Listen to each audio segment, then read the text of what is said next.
Welcome back to another episode of Local Search Tuesdays. This week I'm sharing some ridiculously awesome marketing tips from the speakers and experts at Digital Dealer Tampa.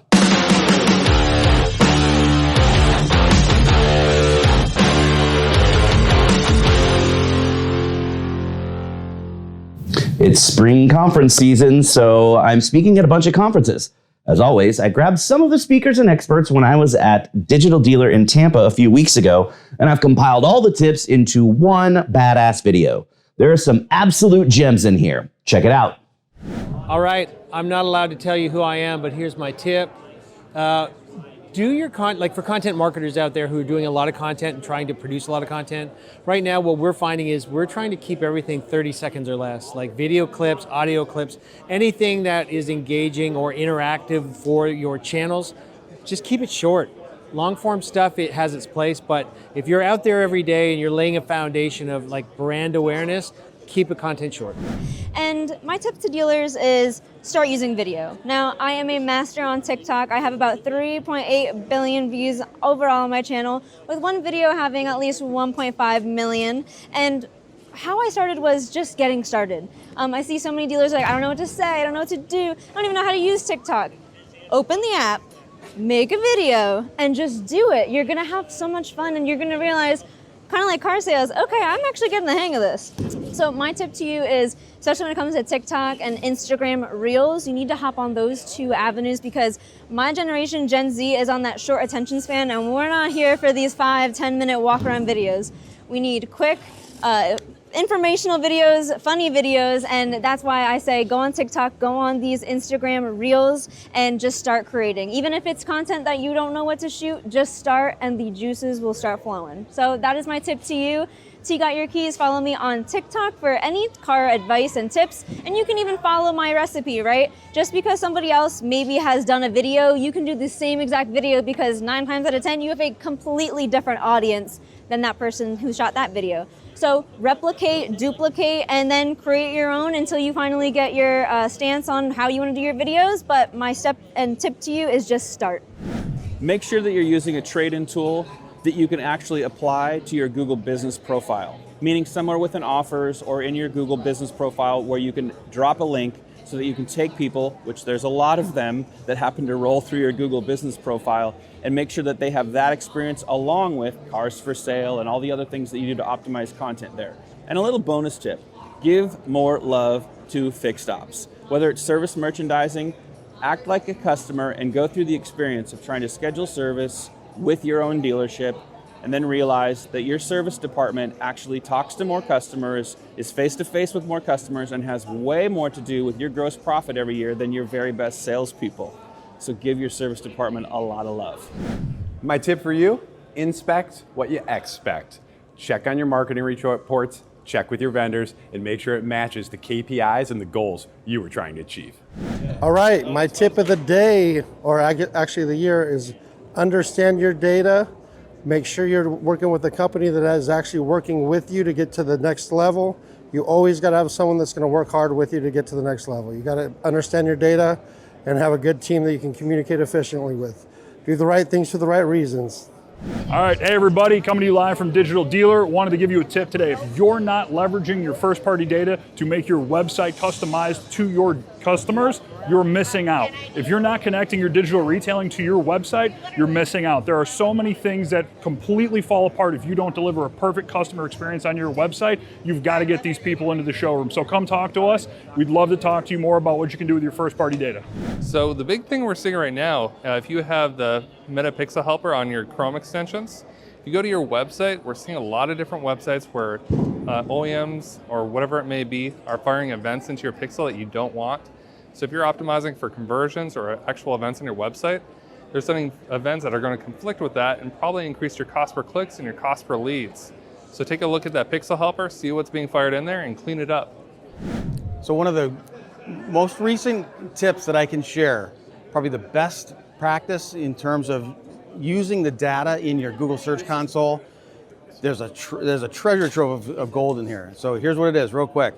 Take a look at your keywords that have increased in the most clicks over the last 90 days, compare that to the prior period, and then go over and sort your highest impressions difference and take a look at those keywords that are also getting a ton of impressions, but you're not getting any clicks on it. And then compare that list to the keywords that you are getting clicks on, and that'll give you a good roadmap to at least start to identify other opportunities on those pages, again, that are getting a lot of impressions, but aren't getting clicked.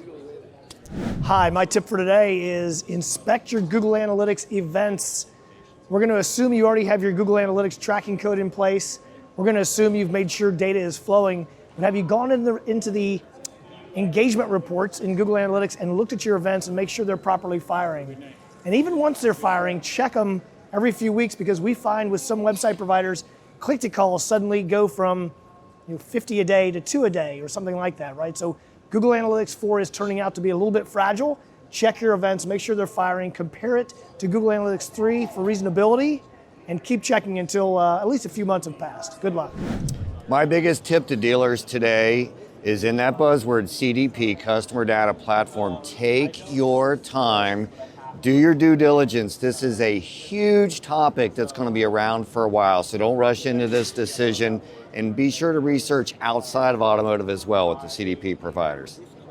First and foremost, CRM is one of the most degraded tools in a dealership. Approximately 90% of all CRMs are not set up correctly. They have antiquated action plans, processes, they're broken templates, yada, yada, yada. So obviously, Forrest Gump tip is make sure your CRM is set up correctly. But let's say it is. I want to give you all a power tip with communication. Most dealers are emailing, phone calling, or text messaging their prospects. That's what everybody's doing. JD Power and NADA say that the average internet prospect is searching 9 to 11 other dealerships or websites besides you. That means there's 9 to 11 other people phone calling, email, and text messaging. So here's a super pro tip. Do additional things like social media DMs. Social media is the number one form of communication on planet Earth, but most automotive employees from sales, BDC, management do not use Facebook Messenger, LinkedIn Messenger, TikTok Messenger, and WhatsApp.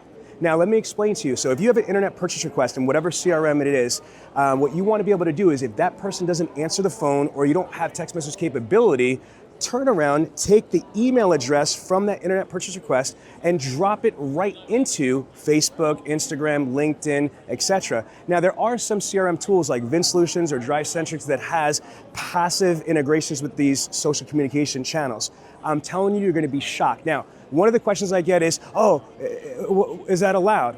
Let me tell you right now, it's like the Wild Wild West. Unlike text messaging, there is no FCC, TCPA compliancy laws for safeguarding social media DMs. So until that law changes, exploit that opportunity. In other words, think about this. The average human being is not just phone call, email, or texting. I mean, grandmas, little kids are using social media DMs. So why are we not, as automotive professionals, utilizing free technology, free communication mechanisms that the average human being is using? Now, super duper pro tip is this. If it's the end of the month and you're trying to, grind out and get some more appointments, I've never heard anybody else talk about this. Use Venmo or Cash App. What? Yeah, check it out. Can you imagine if you're trying to follow up with a prospect, they don't ever freaking answer? All you gotta do is take the email address from their internet purchase request and then drop that into either Venmo or Cash App. Now, it's not 100% hit, but there's a possibility that they have a Venmo account or Cash App account. And I'm telling you right now, if you put free money, whether it's $10, $20 or whatever, into somebody's account, you're gonna get their attention. And then you could follow it up with a text message or email or voicemail that says, hey,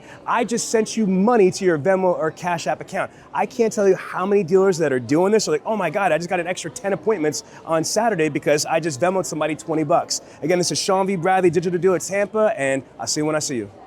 So, tip of the day here, ask questions to your vendors when you're doing vetting. Especially when it comes to AI, ask them questions in detail about how they're training their models to respond on your behalf to make sure that it is adhering to what you want guests to get with an AI engagement. There's a buzz going around. When we buy cars, are we trying to outperform the market or underperform the market? What does that mean? Do we want to buy when the price is high, or do we want to buy in order to give us more front-end profit? Well, of course. We want to outperform the market when we buy the car. Do we want to outperform the market when we sell the car? Heck yeah, we do. So why, when a car's priced at 98% of the market and we see others pricing at 97, 96, do we race to the bottom? There's a better way. highest authentic value. Think about that. And how do you leverage data so that you can achieve highest authentic value in communicating to your customers and helping your car stand out? Well, you do it with build data, you do it with options, with features, with packages, with recondition, with dealer exclusive items. Those are all things that play into the vehicle file so that when you list that car and it goes out into the world, you attract the very best audience, regardless of the scarcity of that vehicle. We use technology to power that. That way, you can outperform the market when you buy and then outperform the market when you sell. As dealers start moving their focus to online service marketing, you need to segment your strategies from tires, collision, accessories, service, and parts. Doing that will help give a great customer experience on the website for your dealers. Hey, what's going on, everyone? I'm gonna tell you, I got one quick tip, one quick brew just for you. Get in your staff and ask them one simple question. What is your sales process? And I'm gonna tell you, most of them are gonna sound a little confused or give you different answers. Get that and expect that and make sure that it's done right and make sure that they know what the sales process is in its uniform. It'll change everything in your dealership and it'll make the customer experience way better. So get after that. You gotta dig deeper, right? See, the challenge is you think you understand the reason that customer's doing the thing that they're doing, but that's not the reason, because you gotta dig deeper. You gotta say things like, well, Greg, let me ask you, what made you say that? Well, Greg, tell me more about that. Hey, Greg, unpack that for me, man. That's pretty deep, man. So you got to be truly interested. Why? Because interested people are interesting, right? Interested people are interesting. This is the whole thing that most people don't realize. You got to ask a lot of questions, right? You got to dig deeper with your customers, truly understand the reason why they do what they do, and you will be so much of a bigger helper to your customers. And I know that's what you want. Why? Because the more people, you understand that money are certificates of servitude. The more money you make, it's because you've been serving lots of people. So if you really want to make some money, understand why people want what they want and are doing what they're doing, you'll make a lot of money. Thanks so much. Appreciate y'all. Listen to me on the Millionaire Car Salesman podcast. Y'all know who it is. L.A. Williams, the Blind Master. Appreciate y'all. Head to the nicest restaurant you can possibly find in your city.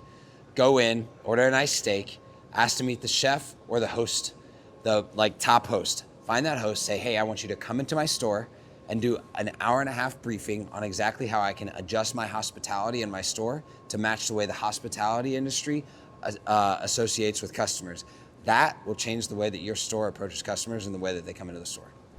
Okay, I was recently in a Ritz-Carlton restaurant and they empower their servers to actually have a discretionary budget that they have to give out and use every day. And that server used their budget to give my wife and I free dessert because it was our anniversary. So if you're in fixed ops, why don't you give a few of your operators, a few of your advisors, a discretionary budget that they can give out, that they have to give out every day, free oil change, a discount on their bill, and just see if that can't just make some customer experiences that people actually tell their friends about. What's going on, Solutionaries? Excited to be able to share one tip for you. For those of you that really want to make sure that you're getting the best out of your people, keep developing your people. Keep being intentional about taking your people to the next level as professionals, as individuals, as team members, as community members. Be very, very intentional about making sure that they do the things that it takes to go to the next level in all aspects of their life. Especially when you're introducing to them new ideas, new tools, new processes. Make sure that you have the anchor of knowing where it is that they're motivated to be able to lean into that a little bit more as you get them to embrace some of the things that you try to do as you move forward in your industry. When you can tie together their why with yours, well, folks, then you're brewing solutions. And that's how we upshift and uplift an industry. I appreciate you all. Keep brewing solutions and forgive, focus, fly, so you can keep growing all the time. I'm out. Talk to you later. Pretty kick-ass tips, right? That's all the time we've got left for this week's episode, so you know what that means. Put your hand on the screen right here. We totally just high-fived because you learned something awesome. Thanks for watching, and we'll see you again next week for another episode of Local Search Tuesdays.